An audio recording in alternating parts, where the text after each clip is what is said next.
Hi everyone, I'm Burgess, the designer on the Last Campfire, and I'd like to show you an Xbox One exclusive of a couple of moments taken from the first minutes of the game. Our story begins in the dark, in a hopeless place, where a lost ember sleeps. This is really exciting for me actually. We've been working on this game for a few years, and it's really nice to be able to show other people what we're working on.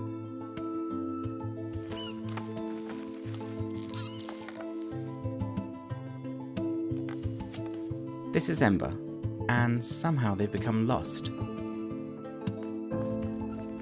Ember ran without hesitation. The wall glistened in the light.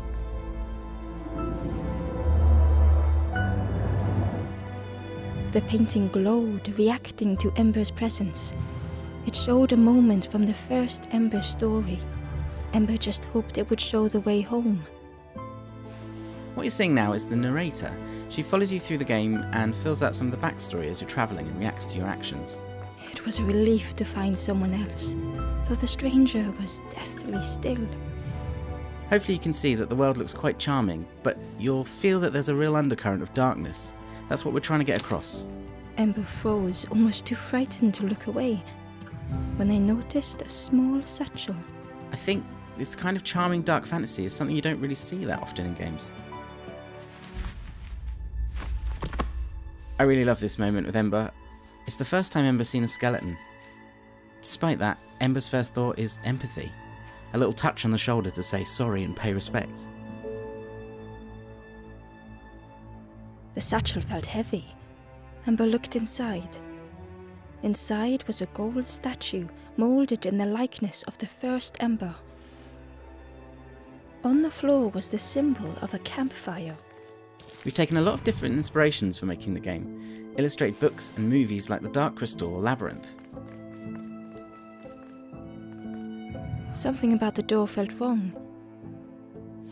And we really wanted to tell a story that would fit in that style, and just like those stories, there's hints that as you play, this won't always be a happy tale.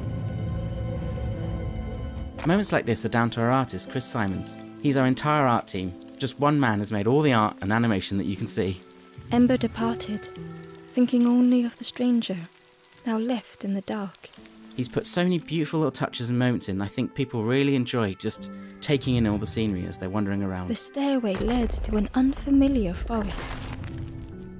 If the stories of the first Ember were true, a path through the forest would lead to the campfire. Sometimes I'm playing a new build, and I'm used to seeing this white box layout and I've taken it back. He's transformed it completely with so much love. The flame called out to Ember. Ember tried to listen.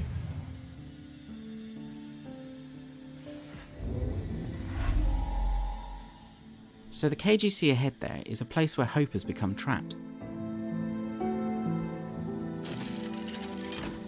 The flame was almost within reach. We wanted the interactions to feel really tactile. You don't just press a button, you're pulling on a lever or tugging at the chain. The flame spoke and Ember listened. This tactile feel becomes really important and a big part of the game later on.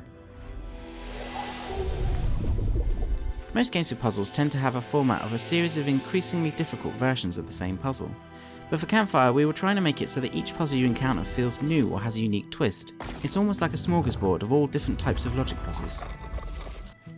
Like here as you step out into the forest for the first time.